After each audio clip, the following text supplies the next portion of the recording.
I wake up to the sound of gunfire. Not unusual.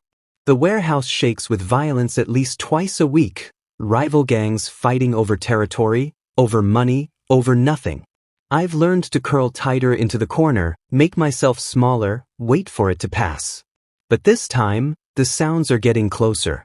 My body aches in that familiar way that means someone visited yesterday. Or was it 2 days ago? Time blurs down here in the basement, measured only by meals shoved through the door slot and the clients who pay premium rates for an Omega who can't, fight back anymore. The silver lace zip ties around my wrists burn. They always burn. That's the point. Footsteps thunder overhead. Shouting. More gunshots. Then silence. I hold my breath. Sometimes silence is worse. The door to the basement explodes inward with a crash that makes me flinch so hard I bite my tongue. Blood fills my mouth. Men in dark clothes flood down the stairs, weapons drawn, moving with military precision. I recognize the pattern. This isn't a raid. It's an execution. I close my eyes. Finally. Maybe they'll make it quick. Clear the rooms, a voice commands. Authoritative. I wait for the bullet. Instead, someone stops breathing. Boss? One of the men calls out. You okay? I force my swollen eye open enough to see a figure standing in my doorway. Broad shoulders. Expensive suit somehow still immaculate despite the violence. He's frozen, staring at me with an expression I can't read. Then he moves faster than should be possible, crossing the room and dropping to his knees in front of me. Don't touch me, I rasp. My voice sounds like gravel. The bidding starts at 50,000. You want gentle, it's double. He makes a sound low in his chest, something between a growl and a whimper. It's so unexpected from a man built like a weapon that I actually look at him. Dark eyes. Sharp features. A scar cutting through his left eyebrow. And he's looking at me like I'm something precious he's found broken in the dirt. Who did this? His voice is carefully controlled, but I can hear the rage underneath. I laugh. It hurts. Everything hurts. Check the paperwork upstairs. The family crest should tell you everything. His jaw clenches. Your family? Former family. I let my head fall back against the wall. They disowned me 3 years ago. Well, legally they declared me mentally incompetent and took conservatorship. Same difference.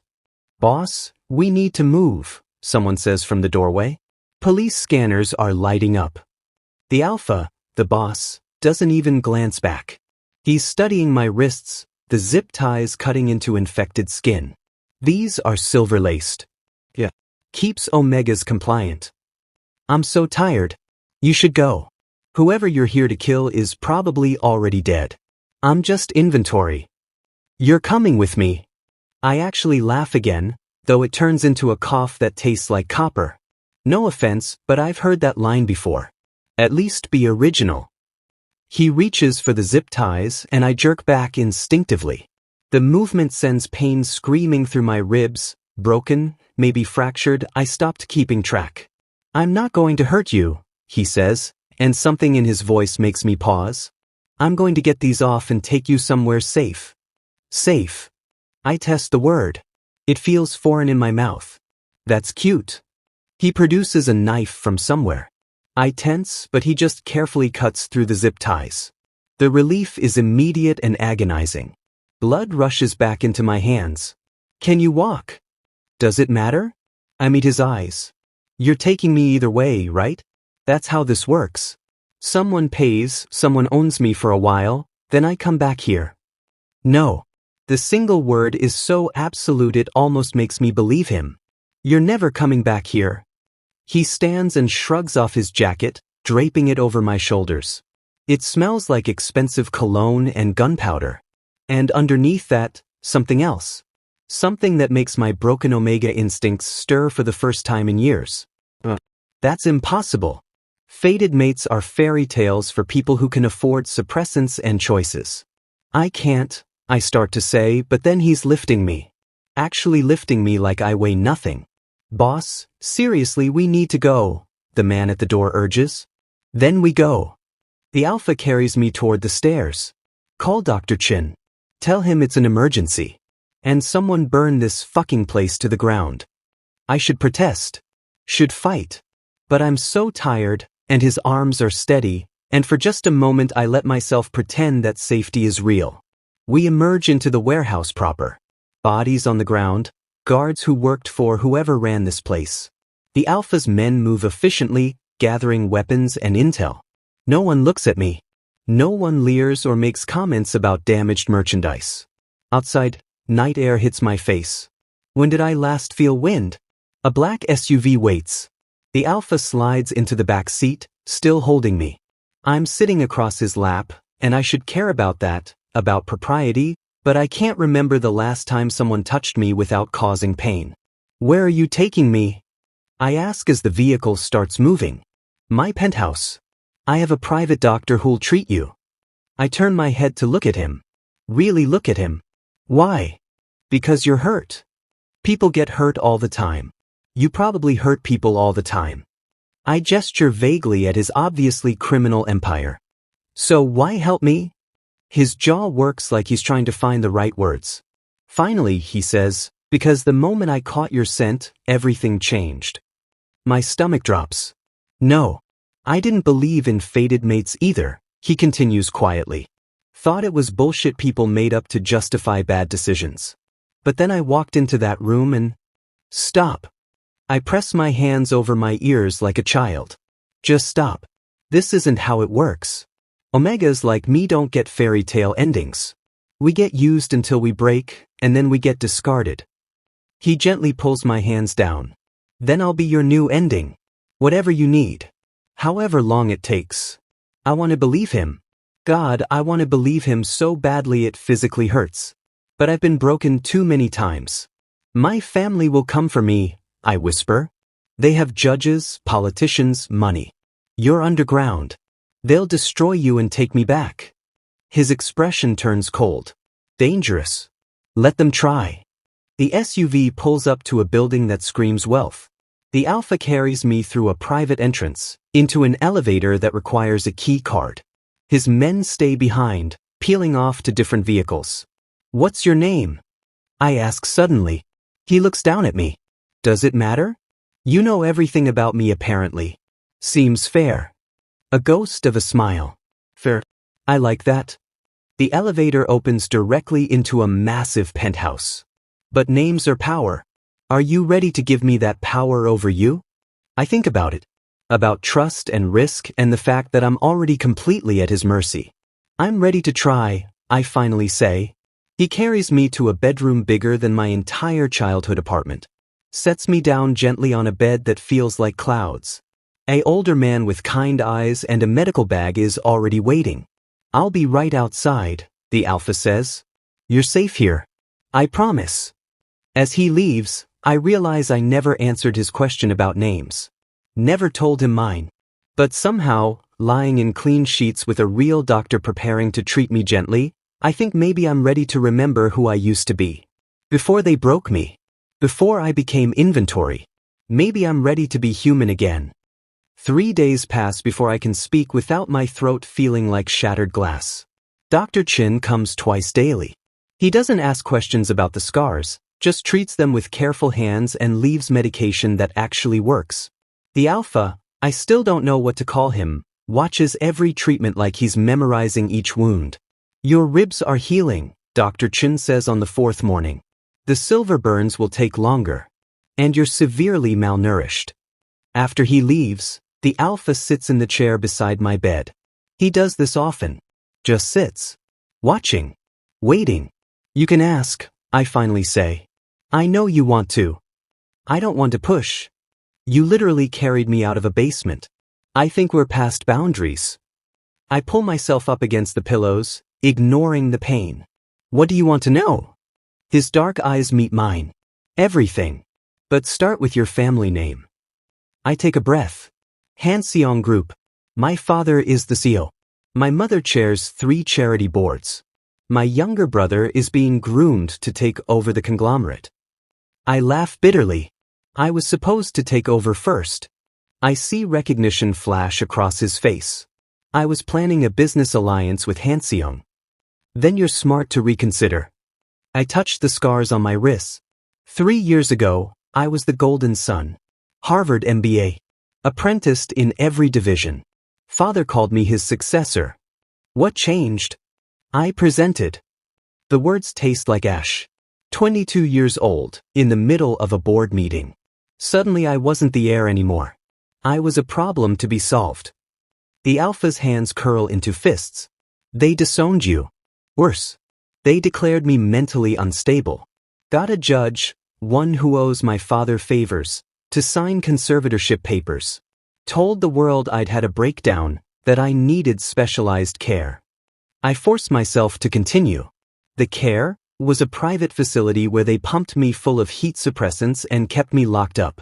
For 3 years. The facility was just the beginning. My voice drops. They discovered that wealthy alphas would pay extraordinary amounts for access to an Omega from a prominent family. Especially one who couldn't fight back, who had no legal rights, who technically didn't exist anymore. I watch his expression darken with each word. They moved me to different locations. Hills. Private estates. That warehouse. Anywhere someone paid enough. I pull up my sleeve showing the track marks. These are from the suppressants. These, I touch my ribs, are from the clients who paid extra to not be gentle. And these, I show him cigarette burns on my shoulder, are from my brother. The alpha stands so abruptly the chair crashes backward. Your brother? He personally delivered me to the worst ones. Said I should be grateful the family found a use for damaged goods. The memory makes my hands shake. He watched sometimes. Smiled while I can't finish. Don't need to. The alpha understands. Names, he says, voice deadly calm. I need their names. Every client. Every location. Every person who touched you. But, so you can what? Start a war with one of the most powerful families in the country. I shake my head. You're underground. They're legitimate. They'll bury you in legal proceedings and make you disappear. He kneels in front of me, taking my damaged hands in his. I've built an empire on being underestimated. Let me worry about strategy. You just tell me the truth. So I do. For hours, I do. I tell him about the 7 locations they moved me between. The coded ledgers where they tracked payments. The doctor who administered the suppressants and falsified medical records. The lawyer who maintained the conservatorship. The clients, politicians, executives, old money families who knew they could act without consequences. The alpha records everything on his phone, his expression growing colder with each revelation. There are others, I finally whisper. I'm not the first Omega son to mysteriously go crazy or die young. I heard names sometimes. Families like mine who had the same problem with inconvenient Omega heirs. How many? At least 7 that I know of. Maybe more. He stops recording. Looks at me with something like awe. You remembered all of this? Dates, names, fonts. While they were. Survival, I interrupt. I memorized everything because some part of me believed I'd need it someday. That I'd get a chance to make them pay. I laugh hollowly. Stupid, right? I'm property. I have no legal standing. No one would believe me. I believe you. He stands, pulling out his phone. And I'm going to make sure everyone else does too. Over the next week, I watch the alpha orchestrate his war from the penthouse. Men come and go with reports. He makes calls in 3 different languages.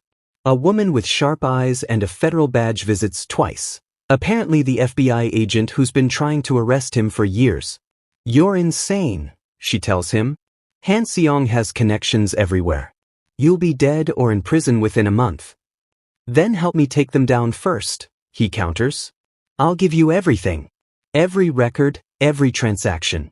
You get the trafficking ring and the corrupt officials. I get justice for my mate. She stares at him. Mate. He glances at me, and something softens in his expression. Mate. The agent looks between us, then sighs. This is the stupidest decision I've ever made. But I'm in. 10 days after my rescue, I wake up burning. My first real heat in 3 years, not the drug-induced ones they used to make me compliant. I'm scared and confused and my body is demanding things I'm not ready to give. The alpha finds me curled on the bathroom floor, shaking. I gasp. The suppressants. Please. I can't do this. Not again. No more suppressants. He lifts me gently, carries me back to bed. Your body needs to heal naturally. You don't understand. I'm crying now, clawing at his shirt. They used my heats. Every alpha who paid got to. I'm not them. He holds me close, scenting me, letting his alpha pheromones soothe my panic. I'm here. You're safe. Nothing happens unless you choose it. The heat lasts 3 days. 3 days of him bringing me water, cool cloths, food I can't eat. 3 days of my body screaming for completion while he holds me and refuses to take what I'm biologically programmed to offer. On the 3rd night, fever-dizzy and desperate, I sob into his chest. Why won't you just? Everyone else just took what they wanted. Why are you different? Because you deserve choice. He strokes my sweat-soaked hair. Because when we complete this bond, I want it to be you choosing me. Not your heat. Not gratitude. Not survival. You. Something breaks open in my chest. I don't know if there's enough of me left to choose anything. Then we'll find those pieces together. When the heat finally breaks, I wake up clear-headed for the first time in years. The alpha is asleep in the chair beside my bed, head tilted at an uncomfortable angle, dark circles under his eyes. He stayed. All 3 days he stayed. I'm reaching out to touch his hand when his phone buzzes. A message lights up the screen. Press conference scheduled. Han-seong is making their move. The alpha wakes instantly, reading the message. His expression goes dark. What is it? I ask. He turns on the television. My father appears on screen, silver hair perfect, eyes red-rimmed. My mother stands beside him, dabbing at tears. Our son is very ill, my father says, voice breaking. He suffers from severe mental illness and substance abuse issues. We've tried everything, the best facilities, the best doctors. Now a known criminal has kidnapped him. We just want our boy home safely. Behind them, my brother stares at the camera with perfectly crafted concern. I watch them lie with practiced ease. Watch the reporters' sympathetic expressions. Watch my family weaponize the very symptoms of the trauma they caused. They're good, I whisper. They've always been so good at this. The alpha turns off the television, kneels in front of me. Do you want to destroy them? I meet his eyes. See the cold fury there. The promise of violence. The offer of vengeance. Yes, I breathe. I want to watch them burn. He smiles. It's not a kind expression. Then let's give them a war they'll never forget. He makes a call. Then another. By evening, his entire organization is mobilized. But it's the message he sends to my father that makes my heart race. You took 3 years from him. I'm taking everything from you. Starting now. My father's response comes an hour later. You're a criminal threatening a respected family. The police are already looking for you. Return our son, or we'll make sure you never see daylight again. The alpha shows me the message. Last chance to back out. This gets ugly from here. I think about 3 years in basements. About my brother's cigarette burns. About the clients who paid extra to make me scream. Make them pay, I say. Make them pay for everything. He kisses my forehead. Consider it done. The war starts with fire. I watch from the penthouse windows as news reports flood in. A Han-seong warehouse burning in the industrial district, another in the port. The alpha stands beside me, phone pressed to his ear, orchestrating destruction with the calm precision of a chess master. No casualties, he says into the phone. I want them scared, not martyred. 3 days into the war, the FBI agent, Agent Kim, I've learned, spreads documents across the dining table. Bank records. Shipping manifests. Coded ledgers that match my memories perfectly. This is good, she says, studying the papers. Really good. But we need more. We need victims willing to testify. There are others, I tell her. Other Omega sons who disappeared. I heard names. The Alpha's lieutenant, a scarred man named Kong, brings a list. 7 families. 7 Omega sons who died young or went insane according to official records. I recognize 3 names from whispered conversations between clients. Find them, the Alpha orders. Find them all. But my family doesn't sit idle. For days after the first fire, assassins come. I'm in the kitchen making tea, normal, domestic, strange after years of captivity, when glass shatters. The Alpha shoves me behind the counter as bullets tear through the penthouse. His men materialize from nowhere, returning fire. The sound is deafening. Someone rushes the counter. I see the gun. See my death. Training I didn't know I had kicks in. I grab the knife from the counter and drive it into the assassin's throat. Blood. So much blood. He falls, choking, dying because of me. The Alpha kills the other 2 intruders. Kong secures the perimeter. And I stand there, knife still in my hand, watching a man die by my hand. Hey! The Alpha takes the knife gently, pulls me into his arms. You're okay. You did what you had to do. I killed him. My voice sounds distant. I killed someone. He came here to kill you. That's not murder. That's survival. But that night, I dream of basements and blood and my hands covered in red. The Alpha holds me through the nightmares, whispering that I'm safe, that he's here, that I'm allowed to do whatever it takes to stay alive. 2 weeks into the war, Agent Kim brings news. We found 4 of the Omega sons. Alive. They're willing to testify if we can guarantee protection. The Alpha arranges safe houses. Private security. The FBI fast-tracks witness protection. I meet the other survivors in a secure location. Young men with the same haunted eyes, the same scars hidden under expensive clothes. We don't share details. We don't need to. We recognize each other's pain. Your family is the key, one tells me. The biggest operation. If Hanseong falls, the others panic. Then we make Hanseong fall, I say. Agent Kim secures an investigation. The Alpha's evidence combined with FBI resources creates an unstoppable momentum. Warrants are issued. Assets frozen. My family's lawyers scramble to contain the damage. I watch it unfold on the news with savage satisfaction. Then the Alpha sits me down one evening, expression serious. There's something you need to know. I've been training you. Training me? Self-defense. Situational awareness. How to read people. He takes my hands. I want you to testify. Publicly. But only if you're ready. Fear claws at my throat. They'll destroy my credibility. The conservatorship papers are fraudulent. We have proof. But more than that, you have the truth. His eyes bore into mine. They want you silent. Hidden. I want you to stand in open court and show them exactly what they created. I think about 3 years of silence. Of being property. Of believing I deserved it. I'll do it, I whisper. I'll testify. He kisses me then. Really kisses me. Not comfort, not reassurance, but promise. When he pulls back, his eyes are dark with want. After this is over, he says quietly, I want to complete our bond. Properly. With you choosing me freely. I already choose you, I breathe. Then let's finish this first. Together. The trial is scheduled. My family's legal team files motion after motion to delay, but Agent Kim bulldozes through every obstacle. 3 weeks after my rescue, we're preparing for court when the penthouse intercom buzzes.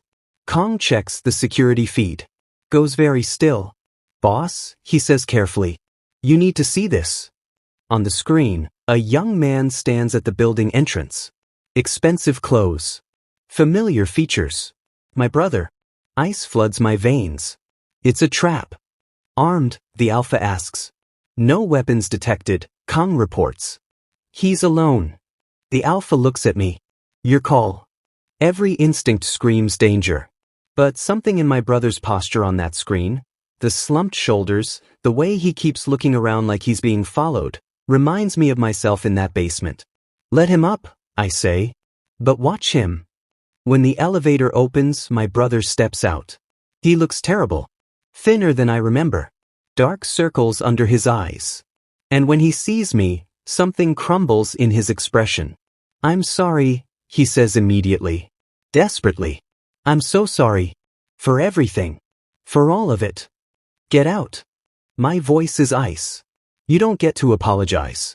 You don't get to feel better. I know. I know I don't. He's crying now. But I need to warn you. Father knows about the trial. He's planning something. And I need help. The Alpha moves between us. Help with what?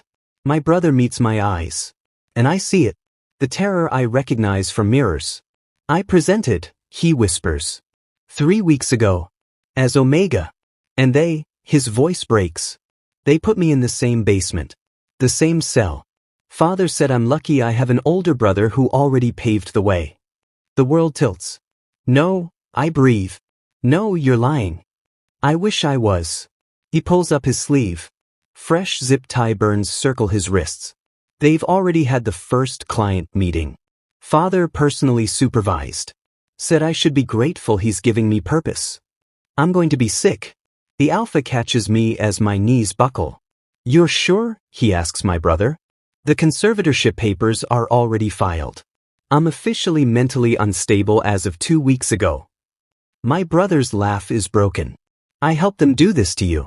I watched and smiled and thought I was earning Father's approval. Now I understand. He sobs. I'm so sorry. I know you have no reason to help me, but I don't know where else to go. I look at the person who tortured me, who delivered me to monsters, who burned me with cigarettes while Father watched approvingly. And I see myself at 22, believing I deserved it. Show me, I say quietly. He pulls up his shirt. The bruises are fresh. The pattern familiar. The brand on his hip, the same mark they gave me to identify property, is still healing. They're doing a press conference tomorrow, my brother continues. Announcing my breakdown. By next week, I'll disappear completely. The Alpha's phone rings. Agent Kim. We have a problem, she says. Han-seong just filed an emergency motion. They're claiming both their sons are mentally incompetent and requesting immediate custody. They have a court order signed by Judge Lee. Lee is on their payroll, I say numbly. I know. We're fighting it, but they're coming for both of us, I finish. My brother nods. Father sent me here. Said if I brought you home voluntarily, he'd go easy on me. He meets my eyes. I'm not taking you back. I'd rather die than help them hurt you again. But you need to know they're moving fast. The Alpha's expression goes deadly. How many people know you're here? Just Father and his head of security. They think I'm still loyal. Then we use that. The Alpha pulls out his phone, already planning. You stay here. Under guard. We move up the trial timeline. And we get both of you on that stand before they can execute any custody order. Both of us. My brother looks shocked. You're a victim too now, I say quietly. Even if you were a perpetrator before. He breaks down completely. I don't deserve your help. I don't deserve. You're right. You don't. I'm surprised by the steadiness in my voice. But I'm not helping you for you. I'm helping you because no one should go through what they put me through. Not even you. The Alpha squeezes my hand. Pride shining in his eyes. Can you testify? Agent Kim asks my brother through the phone. Everything you know.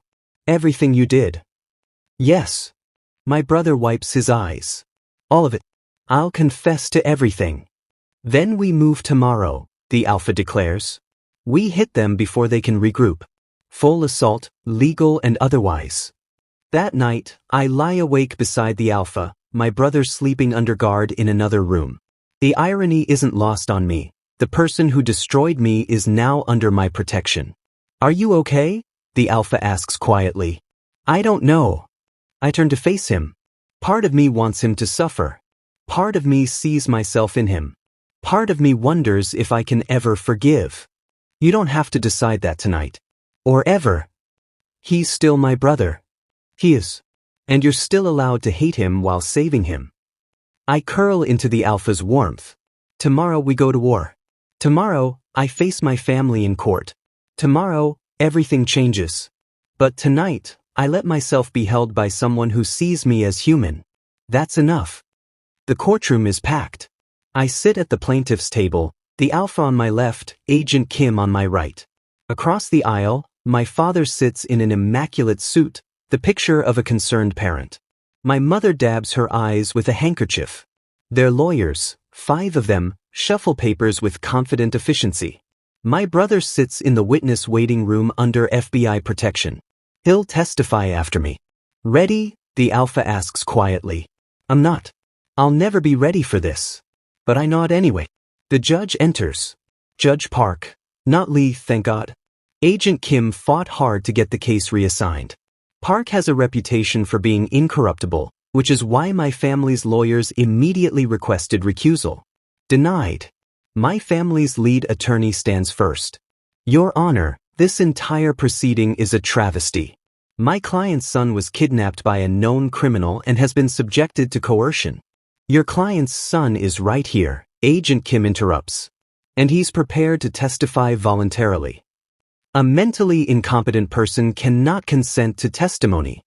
Then let's establish competency, Judge Park says. Call your first witness.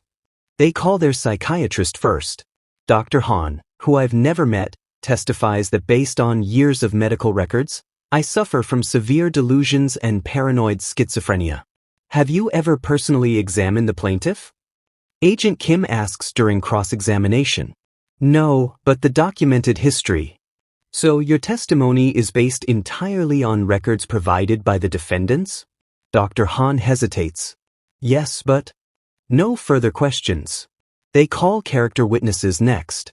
Family friends who speak about my father's tireless dedication. Business partners who praise his integrity. A former teacher who claims I showed signs of instability even in high school. I watch them lie under oath. Watch the jury's sympathetic expressions. Then it's my turn. I walk to the stand on shaking legs. Place my hand on the Bible. Swear to tell the truth. My family's lawyer approaches like a shark. Isn't it true you've been diagnosed with mental illness? By doctors my father paid to diagnose me, I say clearly. After I presented as Omega. Isn't it true you've been hospitalized multiple times? I was imprisoned multiple times. There's a difference. Your Honor, the lawyer protests. The witness is being deliberately difficult. The witness is answering your questions, Judge Park says.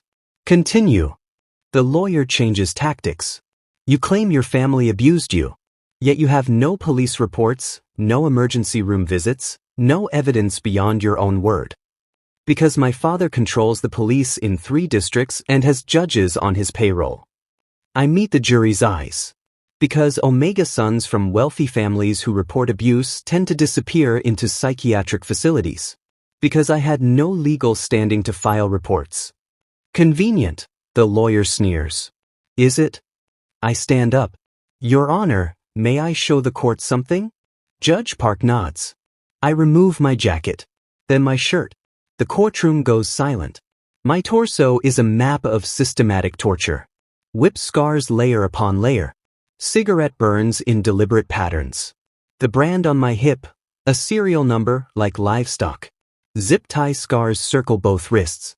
A fracture line visible on my ribs where they healed wrong. These aren't self-inflicted, I say quietly. These aren't from mental illness. These are from 3 years of being rented to clients while my family collected payments. A juror gasps. Another covers her mouth. My father's expression doesn't change. That's almost worse than anger. Your Honor, my family's lawyer tries desperately. This proves nothing. The plaintiff could have acquired those injuries anywhere. Sit down, Judge Park says sharply. Agent Kim, redirect? Agent Kim approaches with a tablet. I'm entering into evidence financial records seized from Hanseong Group accounts. The jury will note the coded transactions matching the dates and locations the plaintiff provided. She displays the ledgers. The dates I was moved. The amounts paid. The client codes that investigators have started matching to real names. I'm also entering medical records from Dr. Chin, who examined the plaintiff immediately after his rescue. His findings indicate injuries consistent with prolonged captivity and systematic abuse. The lawyer tries to object. Judge Park overrules. Finally, Agent Kim says, I'm calling a second witness who can corroborate the plaintiff's testimony. My brother enters the courtroom. My father goes very still. My mother's handkerchief drops. My brother takes the stand. His hands shake as he swears the oath. Please state your name and relationship to the plaintiff, Agent Kim says. I'm his younger brother. His voice cracks. And I helped them do this to him. The courtroom erupts.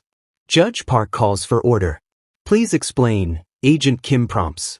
My brother takes a shaky breath. 3 years ago, my older brother presented as Omega. My father said he was a liability, that the family couldn't have an Omega heir. So they had him declared incompetent and locked away. And your role? He's crying now. I helped maintain the cover story. I delivered him to clients when father ordered it.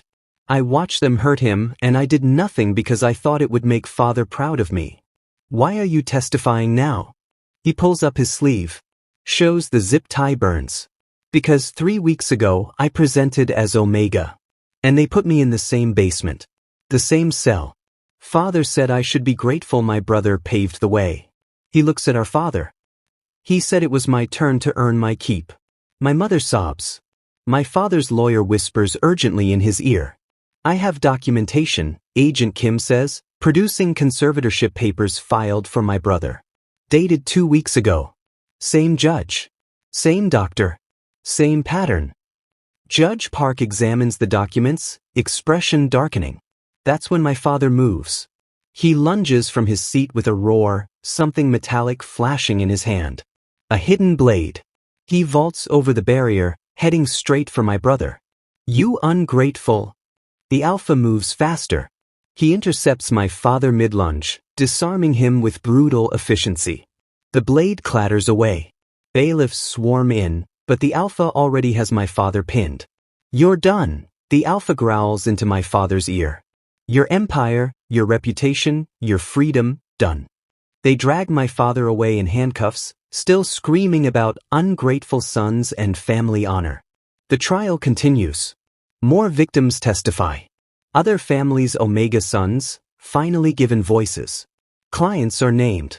Judge Lee is arrested in his chambers. The head of the private facility flips on everyone to save himself. The verdict comes 3 days later, guilty on all counts. Human trafficking. Conspiracy. Fraud. My parents each get 20 years. 3 executives get 15. My father's business partner turns state's evidence. Hanseong Group's stock plummets. The company fractures. My extended family scrambles to distance themselves from the scandal. 6 months later, I wake up to sunlight and the smell of coffee. The alpha stands at the window, phone pressed to his ear, probably doing something semi-legal. Some habits die hard, but he's kept his word, mostly legitimate now. Real estate, security consulting, venture capital, and Omega advocacy. Morning, he says, ending his call. He crosses to the bed, kisses me softly. How'd you sleep? Good. Really good. I stretch, marveling at how normal this feels. No nightmares. That's 3 nights in a row. Progress. I smile. I have lunch with my brother today. How's that going? Hard. Really hard. I think about our weekly sessions in therapy, separate and together. But he's trying. He volunteers at the Omega Support Center now, working with kids whose families abandoned them. That's good. The alpha sits beside me, runs fingers through my hair. You're allowed to forgive him at your own pace. Or not at all. I know. I lean into his touch. Some days I want to. Some days I can't look at him. But he's family. Complicated, broken family, but family. My phone buzzes. A reminder, testimony before Congress next week. The Omega rights bill I helped draft. Nervous, the alpha asks. Terrified, but also ready. I turn to face him. I want to do this. Use what happened to change things. You're already changing things. He pulls me close. 3 new Omega protection laws. 5 trafficking rings dismantled. Hundreds of victims found and rescued. We're changing things, I correct. Your resources, your connections, none of this happens without you. He kisses me properly then. When he pulls back, his eyes are serious. I want to ask you something. Okay. He produces a small box. Opens it. Inside, 2 rings, simple, elegant, meaningful. I want to complete our bond. Properly. Officially. Not because of biology or circumstance, but because I choose you. And I want you to choose me. My breath catches. You know I know. But I want to do this right. A real ceremony. Our friends. Our family. A celebration of everything we survived and everything we're building. He takes my hand. Marry me. Mate me. Be mine while I'm yours. I'm crying. Happy tears this time. Yes. God, yes. He slides the ring on my finger. I do the same for him. And when we kiss, it feels like a promise. Like a future. The mating ceremony. 2 months later, I stand in a garden surrounded by people I've chosen. Agent Kim is here, surprisingly. Kong and the Alpha's crew, my found family. Other survivors I've met through advocacy work. Dr. Chin. Even my brother, standing at the edge, still uncertain of his welcome but here because I invited him. The Alpha stands before me in a dark suit, looking at me like I'm everything. I'd burn the world for you, he says during his vows. But I'd rather build a new one with you. Whatever you need. However long it takes. I'm yours. I take a breath. You didn't save me. You stood beside me while I saved myself. You gave me the space to be broken and the strength to heal. You're my partner, my mate, my home. I touch his face gently. I'm yours. Always. When we complete the bond, it's gentle and reverent and perfect. Later, at the reception, my brother approaches hesitantly. Thank you, he says quietly. For inviting me. For not giving up on me. You're my brother, I say simply. That's complicated and messy, but it's true. I'm proud of you. Of everything you're doing. I'm proud of you too. For trying. For testifying. For choosing differently. We're not fixed. Neither of us. But we're healing. That night, the Alpha and I return to our penthouse, our home. I look at the ring on my finger, at the mate mark on my neck, at the future we're building. Happy? The Alpha asks. Yes, I breathe. Finally, yes. Outside, the city glitters with possibility. Inside, 2 people who found each other in darkness learn to thrive in light. Not a fairy tale ending. Something better. A real one.